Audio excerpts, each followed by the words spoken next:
Hello everyone and welcome back to our second Women's Month webinar, the month where we have conversations that I believe is important for women, and we're starting the conversations and hope to well beyond August 2016 that we can add value to the women of South Africa out there. So today we're talking about trusts, wills, your legal structures, and I'm going to go into that a little bit later. I've invited my really dear friend Hanna to join today because she's the person that really plays a really big role in my life, and in my structures, and in my estate, how we set it up. I've met Hanna, I think, about 6 years ago, when I went through a really messy divorce, and Hanna, in a straightforward, honest way, said to me, go sort out your life and come back to me and I will help you. And that's what I had to go and do. A few years later, we met up again, and sure as not, she did help me. She's really helping setting up and is a vital part of my team. And Hanna, it's really, really awesome to have you here and to share your knowledge with so many more people and be able, I hope you can help more people like how you've helped me. I just want to quickly introduce myself. Everybody knows I'm Hilda. I'm an entrepreneur. I do business in different continents. Just love business. I'm actually passionate about entrepreneurship. I'm passionate about success, my own, but also to see other people achieve, and especially to see successful women. I believe the world needs more successful women that's willing to stand up and make a difference, and that will make a massive impact on the planet. I am a philanthropist. I really help. I'm involved with Tech Attacks, and next week we will talk about philanthropy and giving back and why is that important. And I love to travel, experiences, and I do a lot of that every year. But I think my biggest role and my most important role is being the mother to my two children, 8 and 10 years old. And Hanna is also integral part of making sure my kids will be okay one day when I can't speak for myself anymore. Hanna, I want to introduce Hanna to everyone. And Hanna is, I'm going to read her, why is this not working? I'm going to just, sorry, I just quickly want to see how we're moving. Sorry everyone, I just want to quickly get to the slide with Hanna.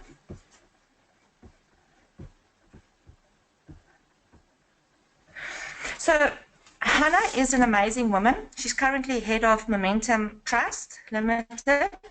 She has extensive experience in financial and specifically in the trust and fiduciary industries in South Africa, and is licensed by the Financial Services Board. Prior to joining Momentum, Hanna managed to corporate trustees, private companies, and is also successful financial services business. During her 28 years in financial services industry in South Africa, she was employed by major listed financial services companies, where she received various accolades for the services that she's rendered. Hanna serves on the board of a number of companies and charitable organizations. Hanna is furthermore a member of the Fiduciary Institute of South Africa, the Institute of Directors, and the member of Executive Committee of Society of Trust Estate Practitioners. Wow, this is a mouthful, Hanna. And but also I want to just add, on a personal level, Hanna is a single mother of 3 remarkable young men, and she really literally raised them by herself for most of their lives. And I think they are listening to their mom today, and you know, and I hope you do that with pride. Before we get, Hanna, I said welcome to you, but before we get to our discussion on trust, I just also want to say thank you to Migrate, who is our sponsors for this webinars on women. And Migrate is the first online global real estate company. They started off in Cape Town and now have offices Hong Kong, Australia, USA, America, and really help people to invest in hard currencies in America, Australia, and for people with an offshore global strategy. We found that there's not a lot of women investing in properties, let alone in global real estate. So what is admiring of the men of Wealth Migrate is how passionate they are to help empower women and to make sure that women are part of the conversation so we can make a difference to the world.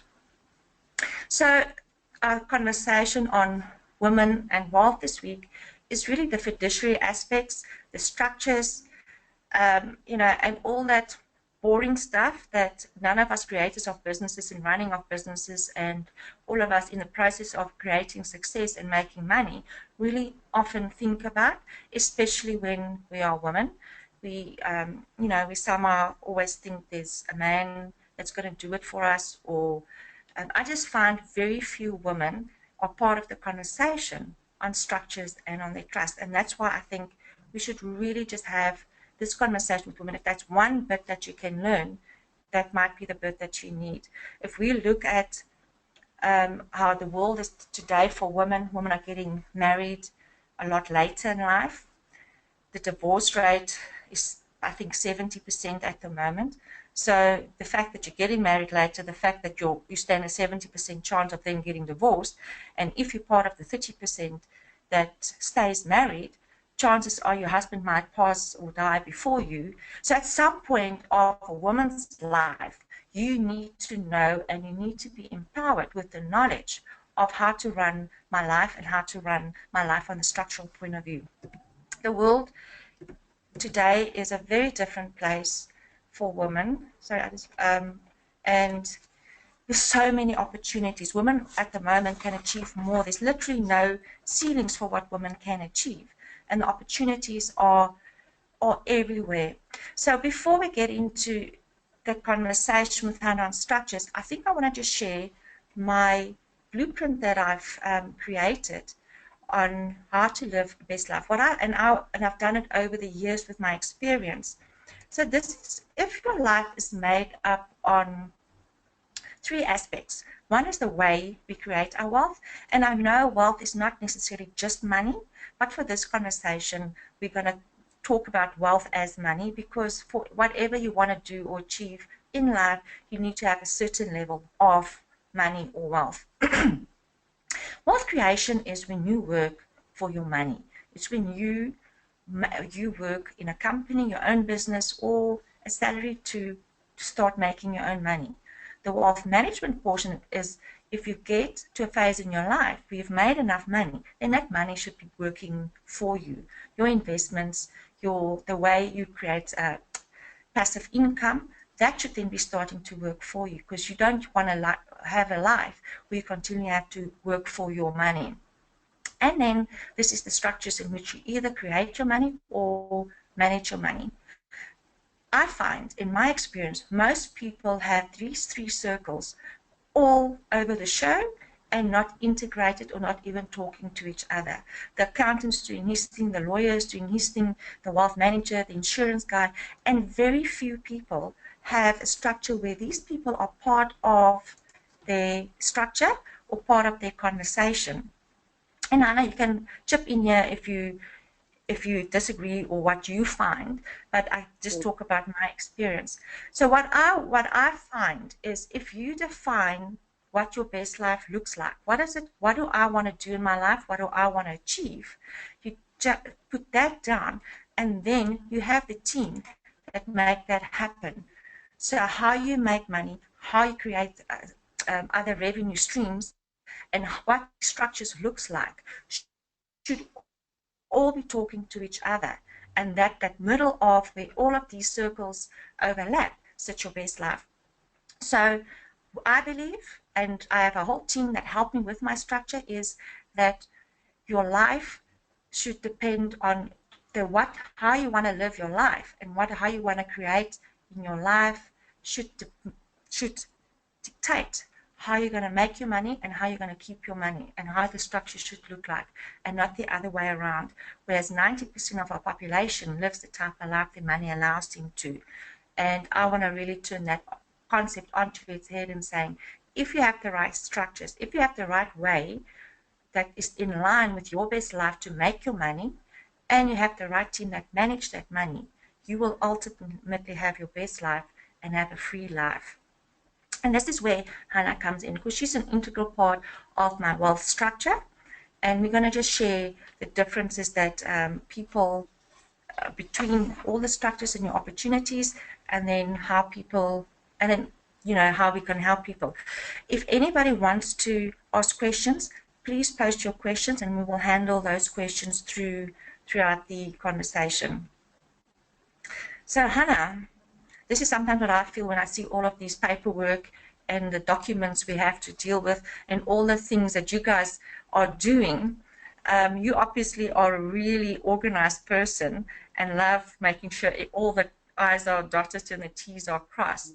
So do you want to just quickly say hello to the audience, tell them about yourself quickly? I know I've done an intro, and continue with the discussion. Hello, thank you very much. Hello, everybody. Hilda, I think just to start off, I would just like to put on a few house rules.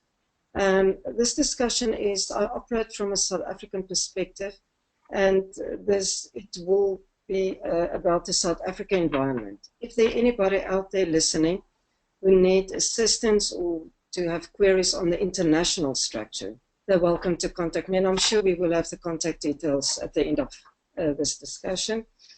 And then I'm not here to convince anybody that men or women should structure. I'm in favor of women do their own financial planning and structuring.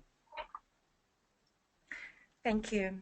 And we'll get to the women's role and what your experiences are later. But I think if you can just tell us, what is a trust? What's the purpose of a trust? You know, are they different? Just tell us the background about a trust, the different types of trusts.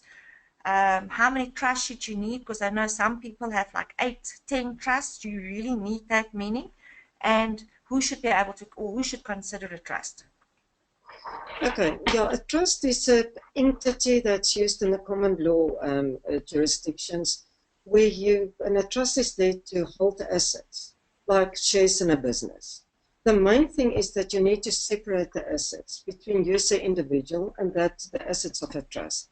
So for the person who's not ready to hand over the control of the assets, a trust is not for that person. You need to be able to separate the assets from yourself. It's not assets in your own estate. So it's a legal entity and can therefore protect the assets. So you get different types of trusts. Explain to us what do you mean by if someone isn't ready to part with their assets? What do you mean by that? When an asset is in your own personal capacity, you can do so as you feel with the asset. The moment it's an asset of a trust, it's not your personal asset. You're handing control over to the trustees who will manage the asset and protect the assets of the trust for the benefit of the beneficiaries. In other words, there's a separation between yourself and that of the assets of the trust. It's not yours. You can't act on the assets as though it is your own assets. Okay. So who should, is a trust part of your estate planning? Is it who should have a trust? What is the parts of a trust? And give us the terminology so that we're all just on one page what all the lingo of trusts are.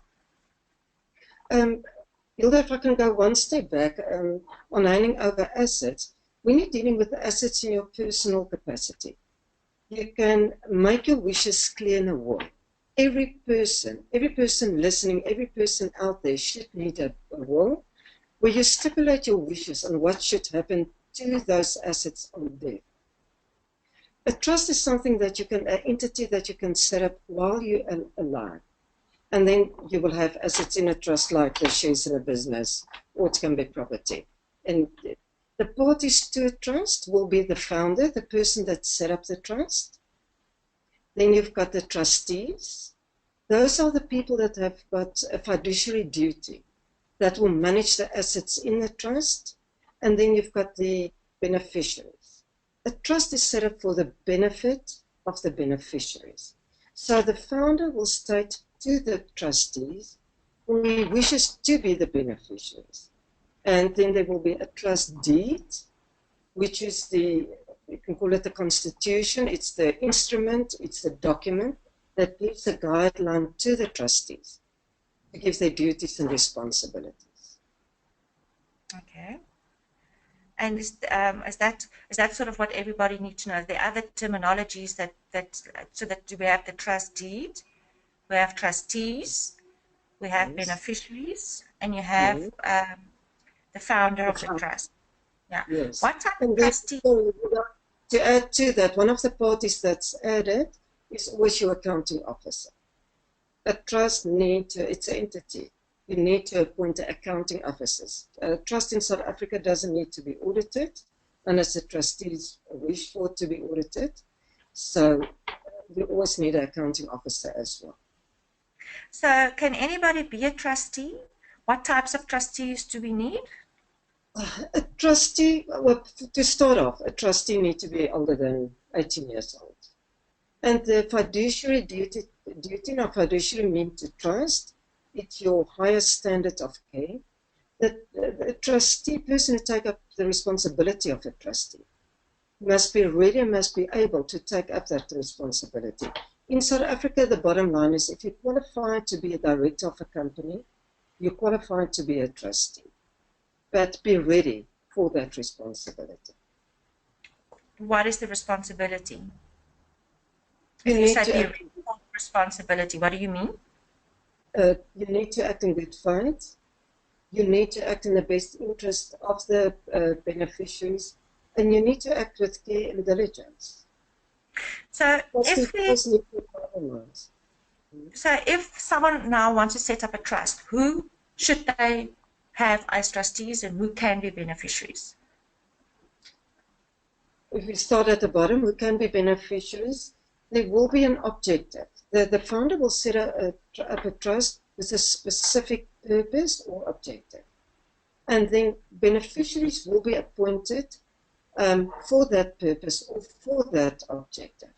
To choose your trustee, you need to apply your mind. You need to have people around the table that can act in care for those beneficiaries. If the founder, we wish to be a trustee as well, because the founder can be a trustee, and the founder can be founder, trustee, and beneficiary. If that person is not there anymore, passed away or incapacitated, the founder wants the trustees that he nominated to act on the trust, on the assets of the trust, as though he is still alive. So choose your trustees carefully. Apply your mind. See who you trust. Then you always need an independent trustee. It's not law in South Africa, but it's good practice. Independent trustee is somebody that is not related to the beneficiaries that can normally take the responsibility of the compliance of the trust. And who typically is an independent trustee? They are professional. We act as professional trustees. There are companies that's approved with the Master of the High Court to act as independent trustee, or where the company itself is registered with the Master to act as independent trustee. And you get professionals out there that will be willing to act as professional trustee. But again, be careful. Make sure that person is ready to take that responsibility. To be a trustee is a huge responsibility. And your independent trustee will ultimately take the responsibility for the administration and for the compliance of the trust. Okay. We're going to get a little bit on the administration and compliance a little bit later. I just want to know who drafts trust. If I want to go to a trust, can I just do my own trust, or what is the process of starting or creating a trust? Yeah, I'm sure you can draft your own trust. I think it's a deed is available online, but be careful. It's a legal document. It needs to be. I will advise that you rather go to professionals. A lot of law firms specialize in doing trust as well. You get trust companies, as I said. Rather speak to a professional, so the professional can understand what is the purpose. Why are you setting up a trust? What is the ultimate that you want to achieve? What must be the succession? Why are you setting it up? And they will draft the deed according to that. And make sure the stipulations, it's according to law. That's the bottom line. You need to draft the deed according to law. Okay, so it's a legal document. Is that what you Yes. said? Yes. Okay. Yes. So just before we get to the legal side of a trust, you've just mentioned earlier on about the will and testament versus trust. So for someone, at least the starting point, what I heard is you don't need a trust, but you have to have at least a will. We will, definitely. Yes, that's my And belief. why is that important? The will. Yeah. Because you want your assets on death. You want to make sure that your assets ended up in the hands of the beneficiaries that you wish it to end up with. And not that it is interstate where you go. At the end, there will be a certain legal line that's followed on who will inherit and who will not. You want to make sure, so for your wishes to be fulfilled, you need to put it in a document, and that is the will. Okay. The trust is not there to look after your personal assets, and that's where the line is. The will look after your personal assets. A trust will look after the assets. The trustees will look after the assets inside the trust that belong to the trust. Okay, that's interesting. So to have a will, do I have to wait till I'm married, and then do a will with my husband, or what do you suggest people to do? No, especially when you do have assets. If you're young, you just started to work, and you buy your first property. If something happens to you, who do you want to inherit the property? What must happen to the property? All my kids do have wills. They're older than 18. They do have wills to stipulate what must happen to their asset. Because people forget to change their wills. People forget to update their wills. So they will set up a will and then totally forget about it. Now you set up a will while you went to the army, or when you just start studying, you buy your first property and you draft a will, and it's still the boyfriend or the girlfriend, and you totally forget about it. Don't wait until you get married. Draft your will. Even if you want to draft it now before you've got the assets. But in your mind you think, if something happens to me, I want my mom or my father or my siblings to inherit my asset. You can still do so. You don't have to wait for the first asset that you own. You can do it now. What happens if I don't have a will? What will happen to the assets? Well, in South Africa, we do have an interstate line. It's a legal line that will be followed. And if people are not sure what will happen and what if I don't have a will, they can always contact me and we can have a discussion on the how and the why that needs to be followed. Okay. Sorry, Hilda, if I can interrupt you there. Just for people to know as well, a will is also a legal document. It needs to be set up correctly. It needs to be signed correctly. If you do amendments to the will, it needs to be done in a legal, correct way. And it's not always just good enough to have a legally drafted document. It must be executable. It must be able to fulfill your wishes. So people are welcome to contact me. Okay, and so can you change a will? How often can you change a will, or how often should you change a will if you can? From my side, I prefer if people will review their wills on an annual basis at least. And yes, you can change a will anytime because your circumstances change.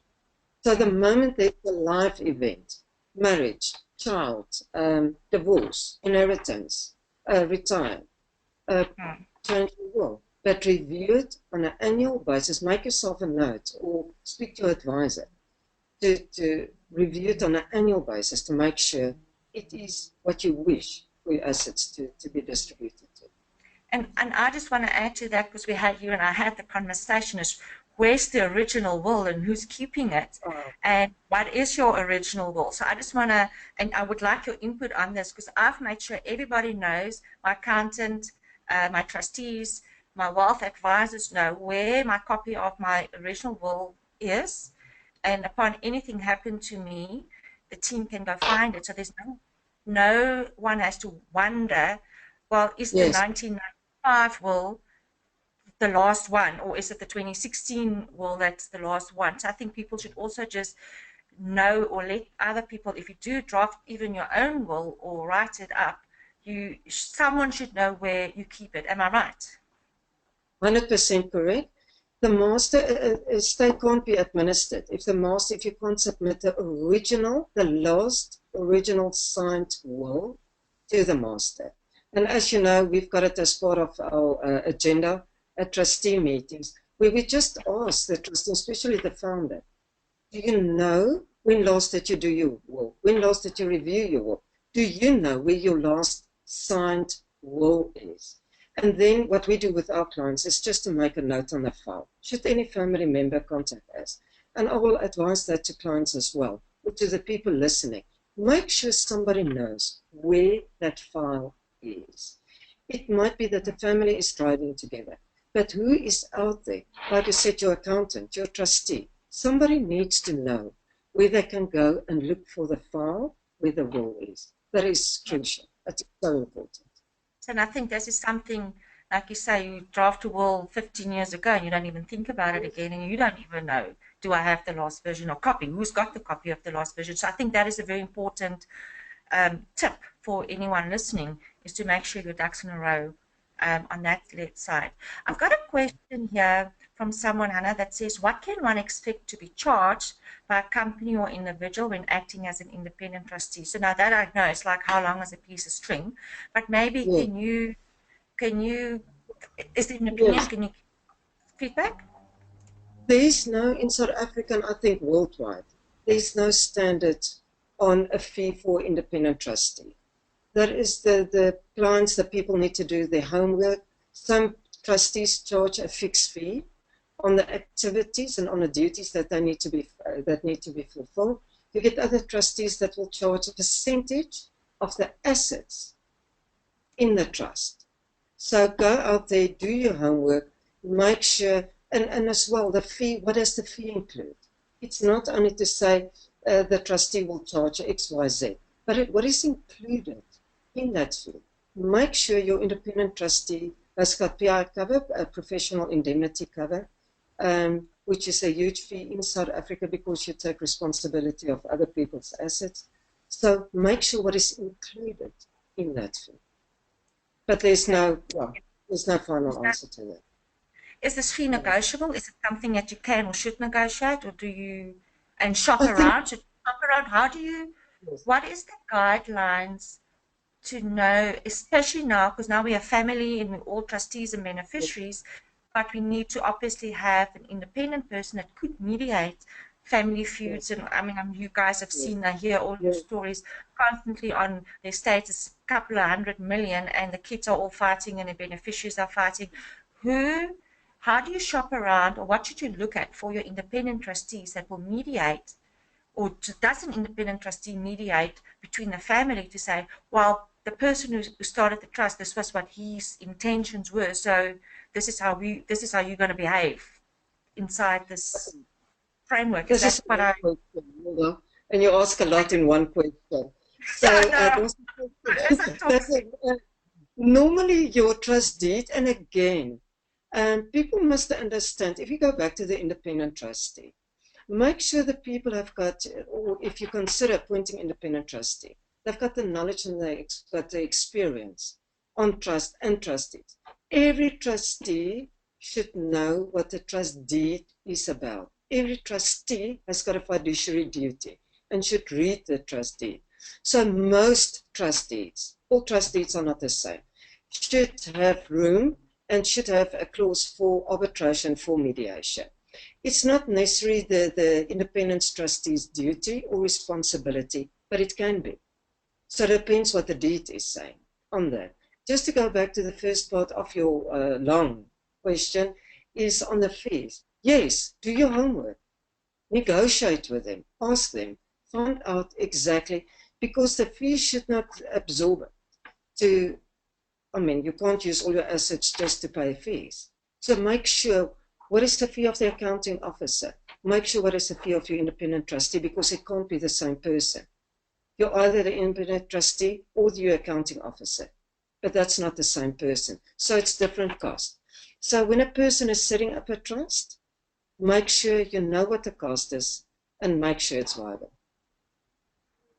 Okay, thank you.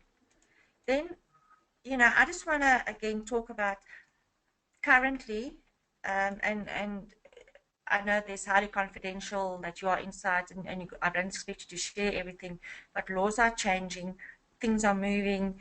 What are the absolute right now no-nos of a trust that everybody has to be extremely careful? What do you see out there with trust not being run properly? Give us some examples of what can happen when, of things that can go wrong in a trust.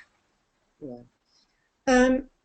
On a worldwide scale, Hilda, trusts are not the flavor of the month. And the reason for that is it is abused or was abused, is still abused. And I'll say again, this is a worldwide thing.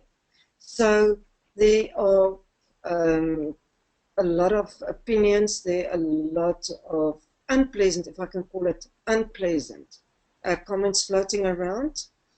I think the bottom line is that people are confused and they see the assets of the trust as though it is their own. And they act on it as it is their own.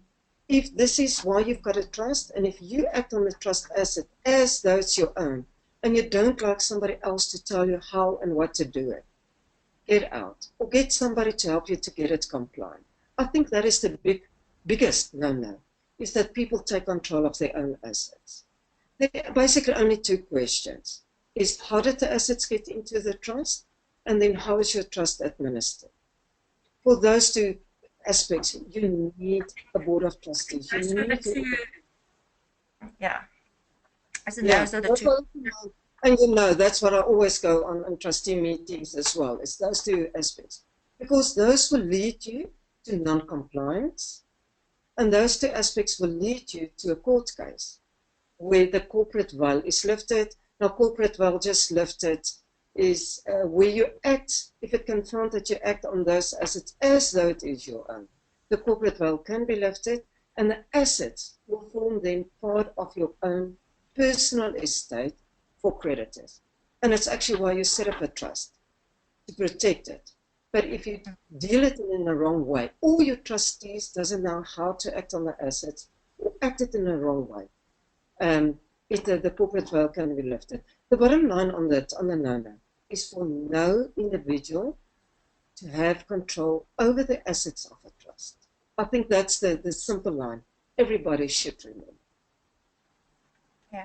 And it's also, I guess, for your own protection to have someone else or have some structure that you don't make stupid decisions or do stuff with your own assets. You have some level of protection between the world out there and the assets that you've acquired over your lifetime.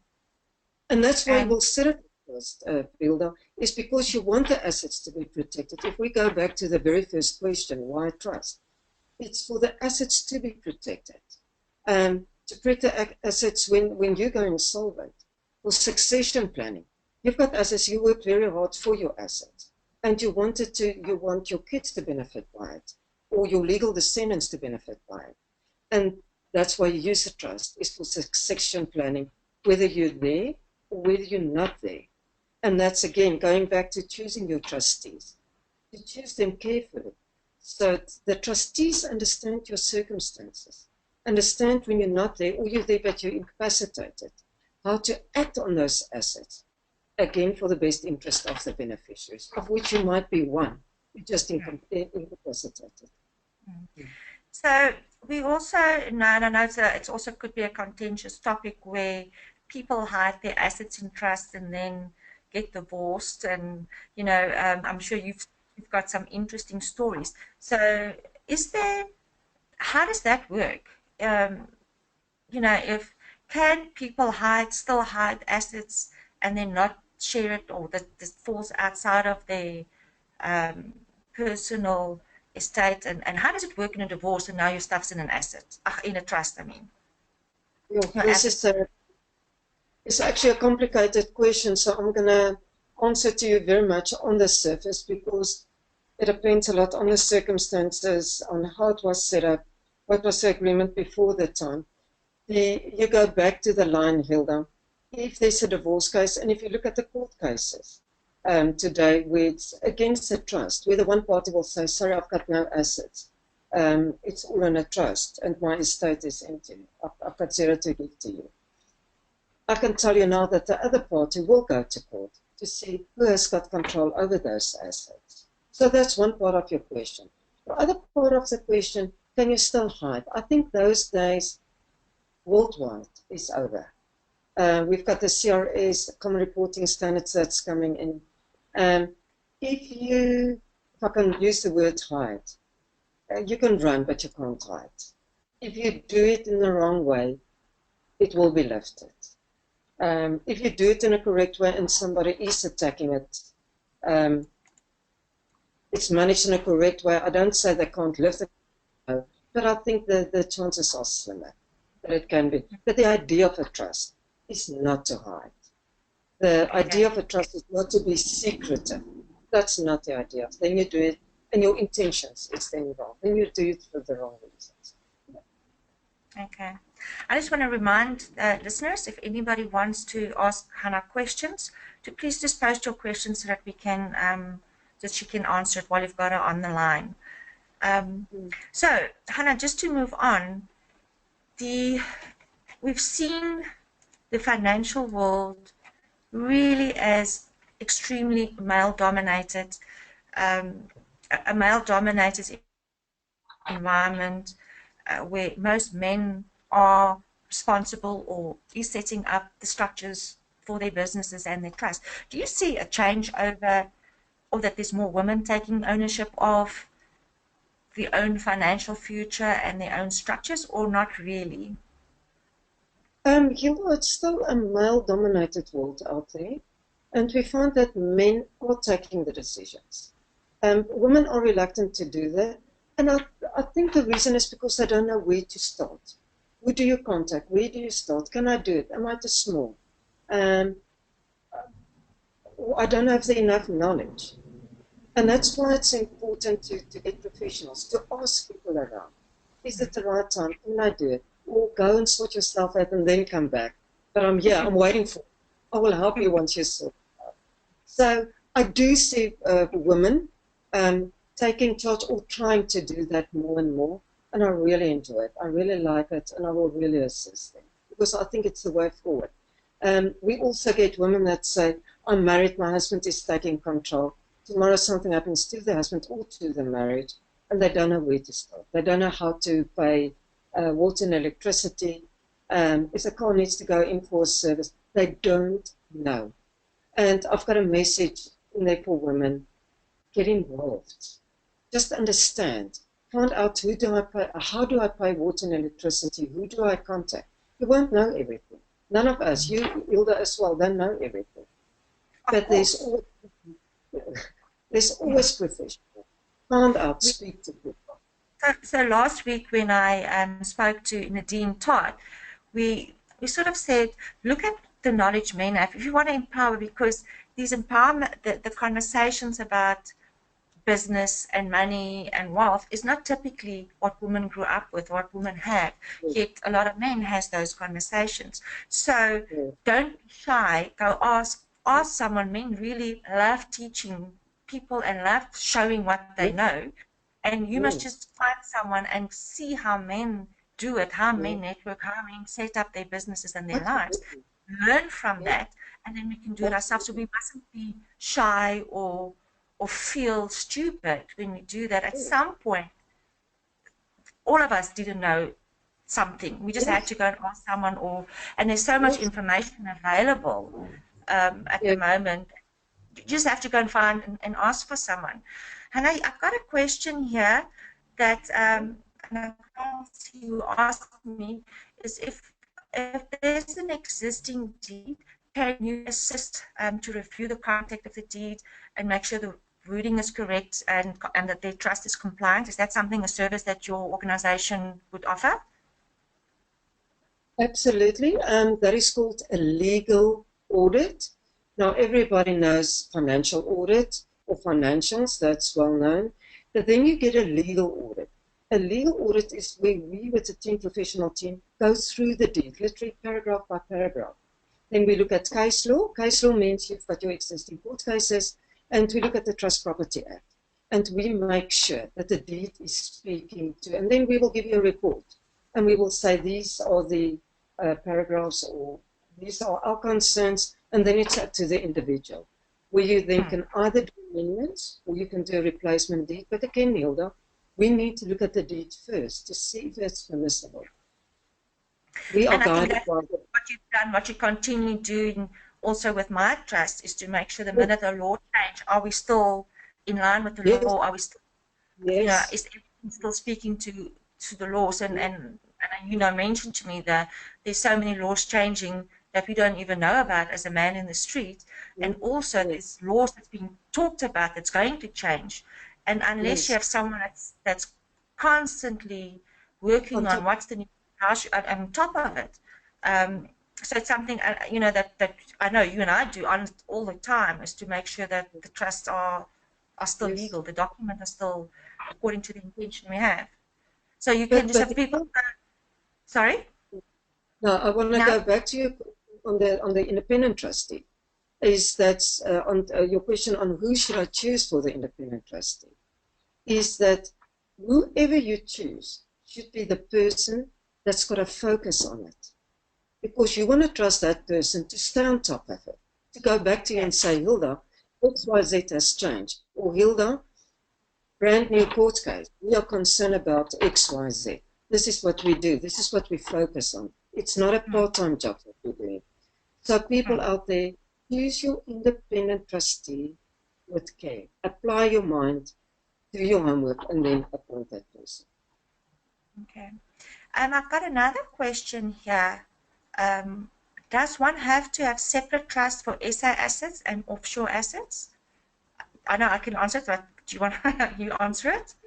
Oh, yeah, no, sorry, I thought there was something to the more to the question. Yes, you definitely have to have more than one trust. A South African trust, by law, cannot hold offshore assets and cannot make offshore payments because of exchange control. So for your offshore assets, you will have your offshore trust. And if you've got assets in your personal capacity offshore, you will have an offshore will. And then you will have your trust for your local assets that you want to put into a trust, and a will for your local personal assets. So it's different trusts. And again, you can advise people if they contact you on setting up the offshore structure. And and it's not. And I think what people must understand, it's not a blanket copy paste. So it all depends on your life, the amount of money, what you invest in, and your team should create the structures that's right for you. Just because something works for you or for you doesn't mean it's going to work for everybody else, because we are so different. Yes, absolutely. Yes.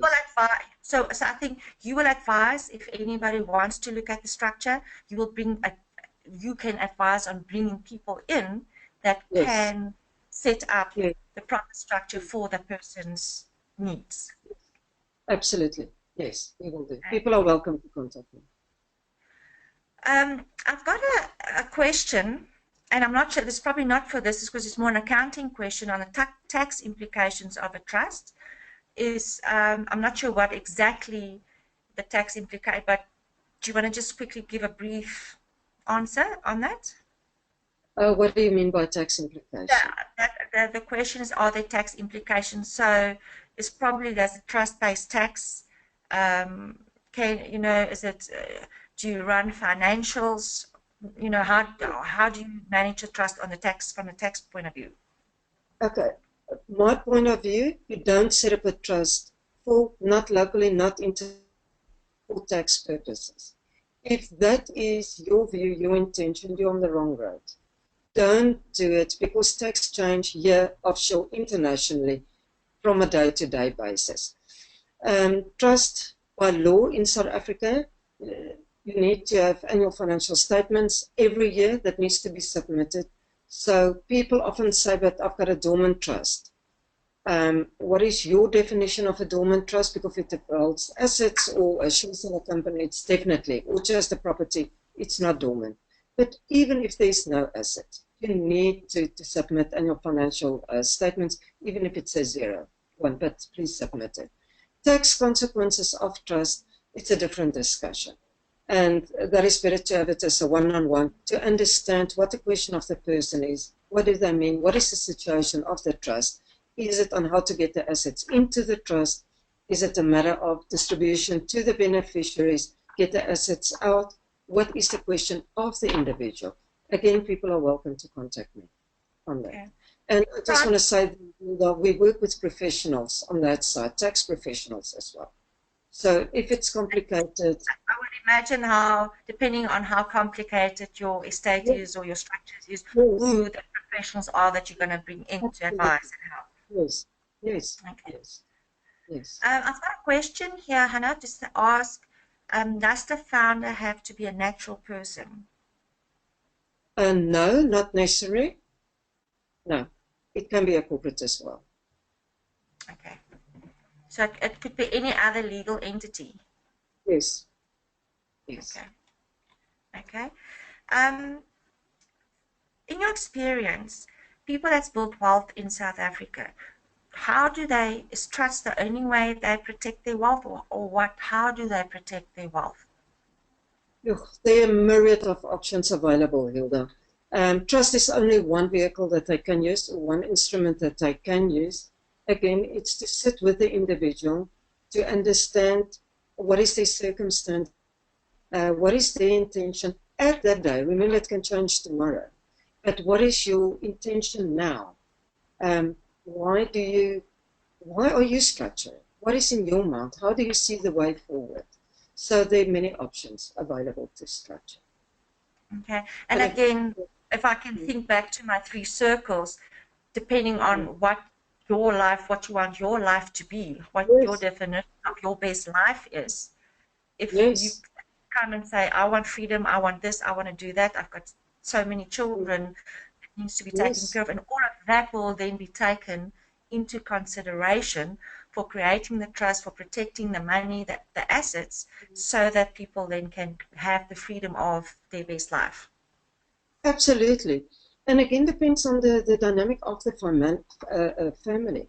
I often get people contact me to say, this is our situation, but I've got a child that can't look, he's handicapped.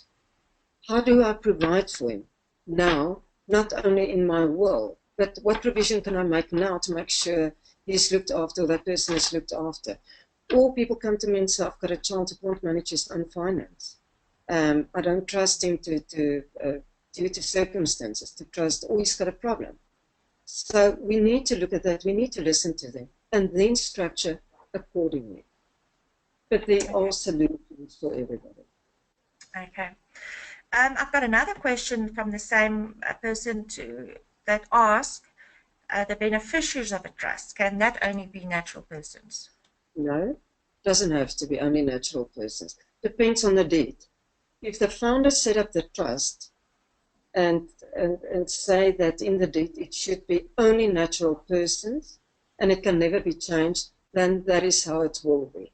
But if that is a general question from the listener, then in general, no, doesn't have to. So I think that is why it's so important for people that has any of these questions that's not sure what their trust deed says, to possibly look at getting someone in to have a review of their trust to see, here's the clauses that that we're concerned about, and here's laws that have changed, and we might have to review that. And it's a blanket. You can't give the same answer. You can't give a general answer. Depends on what the best life for that person would look like. And what's yours? Yeah, what's working for you might not work for the next person as well. And your question earlier on, can you draft your deed yourself? Yes, you can. But these are the dangers. Yeah. Make sure you draft it correctly. Yeah.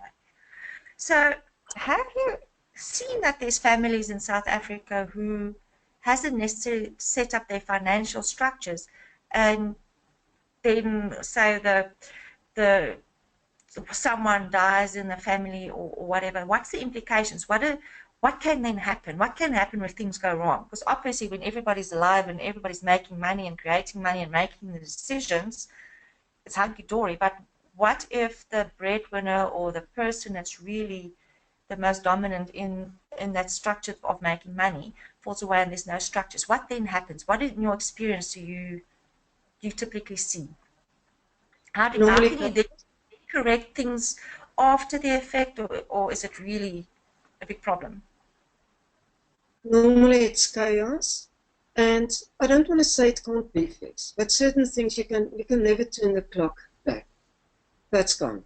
So then we need to sit, we look at the circumstances now and see what is the best. And again, Hilda, that's where your professional team is coming in.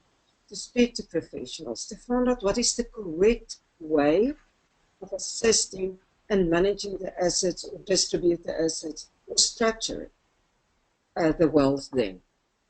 The best way is to get a professional team online with. But I don't want to say, don't say it's too late. Rather try and do something.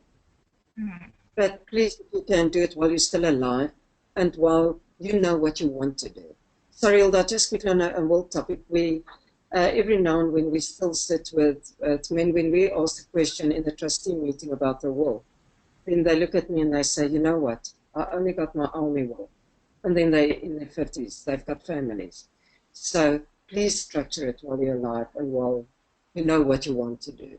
Yes. Yeah, thank you. I just want to move on. So I think everybody now understands the importance of trust, why they should look at it, the importance of wills. They can contact you. So just to get to you as a person, a business person, a corporate person, there's some questions that I was asked to ask you, or that people would want to know about you. And obviously, with Women's Month, getting different women's opinions and introspectives of how they do their lives. So, for you as a successful woman, in a financial world, male dominated, how do you do it? How do you find, I'm an entrepreneur and I pretty much um, I don't, I'm unemployable in corporate because I can't conform to all the corporate rules and plays. How do you Yeah. do? How do you do all of it? And what do you think is significant for you in a female leadership role? Um, well, I think the biggest problem with women today is self-doubt. Women don't believe they can do it. If your question is women in corporate, I think if women are honest, they will say, they will acknowledge and say it is difficult because it's still a men's world out there. But more and more women are moving in there. Men and women speak different languages, they've got different perspective. But I believe there's value in the dynamic that women are bringing to the table. And I want to encourage women, get over your self-doubt. Pull up your socks. Say to yourself in the mirror, I can do it. Get out there and just do it. Why do you think women have self-doubt? Or what are they doubting if they doubt themselves? Their capabilities? I think so. Because it used to, and that's generalizing now, we grew up in a men-dominating world. And then we think, they're going to look at me and they might think I'm stupid or I can't do it. You can. Just go out and do it. Don't you think the world's changing? That If that men is changing, the men of the world's changing, that they want to embrace women in their organizations? I found it, yes, they want to do. Um, and it's always said, when women meet to say, when you walk into that board meeting, just make sure you know what you want to say and why you want to say it. It's like they expect you to do so. Where women will say, but men are excused. It might be, but be part of it. Take your Hmm. seat, say what you need to say. Don't throw tantrums. Yes, men do throw tantrums as well. But it's not our place at the moment to throw tantrums. But yes, more and more women, and women do take a stand. Yes, it's awesome. Okay, that's wonderful. Then a next question for you: How do you have you got examples of have you made bad decisions And have you made good decisions? And what were they, and how did you get over them? I don't talk about my bad decisions We because all make I learned bad and decisions. We all make bad decisions, and I'm definitely not going to give you examples of that now. But yes, Hilda, I think the important is bad decisions is when I acted too quickly, make hasty decisions. The best decisions was for me, and that's what I want to say to, I often say to children as well. In fact, I said it to my younger son yesterday, listen to your gut feeling. It will never let you down. The decisions I've taken where I didn't listen to my gut feeling went south, where I listened to my gut feeling, although you think I actually want to go in a different direction, gut feeling will never let you down. And that's what I will say to everybody out there. We all make, I don't know if you want to call it wrong decisions, but when you look back, you think, I should have done the opposite. You didn't. But get over it and move on. Yeah, I Don't find have a lot of people sit there and ponder and and then they're too scared to do anything else in the future, fearing that they make another bad decision. Yeah, so just get yes. on, move on. Yeah, Yes, yes, yes.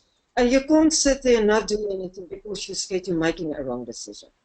yeah, Everybody's looking at Hilda and say she's successful, everything she touched turns to gold. But surely there were decisions Hilda took as well that you think I could have done it differently, or why didn't I do it? Don't go there. You didn't do it then. Never. Hannah, is there any what the job that you're doing now? Was this your dream job as a child? Was that what you thought you were going I, to do one day? I think when I was 18, or when you're in matric, I think no, I didn't even know what a trustee or professional trustee is. And it was definitely not something my parents advised me to do. I think you will agree with me, Hilda, there were a few options. Teaching, nurse, or maybe like you, a pharmacist, because it's safe, you can have your babies, you will be home by 4 o'clock. So I think for my parents, my dream job would have been to be a teacher as well. But it was not my dream job. I couldn't put a word to it. And somebody actually asked me when I wanted to enroll at a university, if you close your eyes, what is the picture you see? And I want to sit around a table with men, because then men were in business. I wanted to sit around there. I wanted to talk to them. I wanted to give guidance. So if I look back at that picture, that's exactly what I do now, is to interact with people and to give guidance and to work with the people. I love it. Oh, It's wonderful. it's wonderful. So, who inspires you? You know, we all need to have those role models. So, who inspires you? Hilda, J.K. Rowling, she wrote the Harry Potter books. But if you read about her, she was in a marriage that failed. She was in extreme poverty.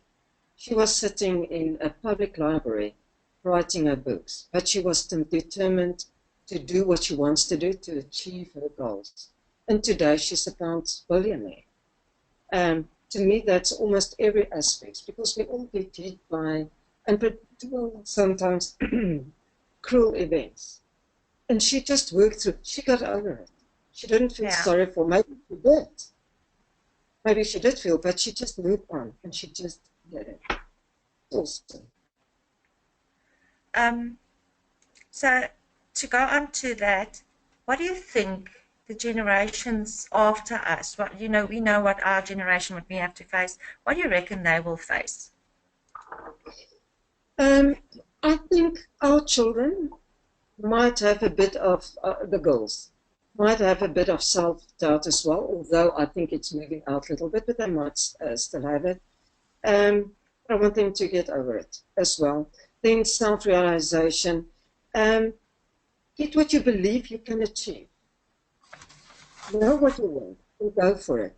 And then I want to say to all women out there, come on, if this is your dream, get up. Even if your dream or your goal is just to get hold of your financial situation, or to be involved, to understand what your husband or your partner is doing, Come on, get up, do it, go for it, and get involved. Women needs to get involved. Nobody's going to do for it. It's not a come to us. We need to be there, and we need to take part, and we need to be part of it. Thank you. That's wonderful. I've just got another question, just that we need to get back to trust before we go on. The person asked if the accounting company who's doing the financials of the trust can they also act as the independent trustees? They're not really independent. No, no. You can, well, that is not good practice, Hilda. Who are you? Are you the independent trustee or are you the accounting officer? The conservative view or best practice view will be with this a Chinese wall between the accounting officer and the independent trustee, because the trustees need to oversee the financials when it was done, and vice versa. The accounting officer need to look at the administration that's coming in and out, not to manage the administration, but on the flow of funds, etc. So best practice will be that it cannot be the same person. Thank you. I'm just gonna, so I think we're running out of time. We're already over time, and we were concerned that we might not have enough to talk about. So I just want to close off with, again, my 3 tips or my 5 things for a successful life. Again, you can only understand what you want to achieve in your life and your definition. You need to understand the clarity of that definition of your success so that your team understands clearly what it is that you want to achieve, and that they can best advise, help you creating your wealth creation circle, your wealth management circle, as well as your structure circle. Stop making excuses. I've spoken about this again for those that were in last week. The stories we tell ourselves are the stories that holds us back to what we can achieve. Find your purpose. Why are we doing? And your purpose is not the goals that you set yourself. The purpose is really, what are the things that I'm here for on the planet? Gratitude. If you can't be grateful for the small things in life, you will never be able to be grateful for the big things. And then give back. If you were the lucky one of the 3% or 2% or 1% of people on this planet that got special talents and was successful, give back. So those are my 5 things. Hanna, your last 5 things from you. What is your, I just want to get to your slide. What is your, sorry. Yeah. Okay, I want people to be content. I want people to be happy and be peaceful on who they are inside themselves. Be at peace with yourself. Then what I just said, move on. Stop feeling sorry for yourself. Move on. You can't change the past. Just move on. Then having a positive attitude, or just a great attitude. Because when you meet people, that's what people see. If don't drag people, don't get the people feel you're taking their energy. Give energy back to people. It will come back to you then as well. And then always keep trying. If you tried something and it's not working, or it didn't work, don't stop. Don't feel sorry for yourself. Keep on trying. Focus, keep on trying, and then celebrate success. Celebrate the people around your success. Celebrate your own success, but celebrate success. Thank you. That's really inspiring. So there's a question for people that wanted to have your contact details. Here's Hanna's contact details. Hanna.Marais@Momentum. Just you can write that down. We will also share the link. So when you get the link, then you will also be able to get her details. And Hanna, I'm glad if you can help people that's been listening in with them and make a difference to them if they contact you. Yeah, and then thank you very much from me. I really appreciate you joining me today. Awesome to do this with you. And thank you again for sharing and for helping, being part of the sharing, and for wanting to help other women taking control over their lives and their wealth creation. Thank you very much. Thank you, and thank you for inviting me. It was really a privilege. And the people out there, I will assist with pleasure. Thank you.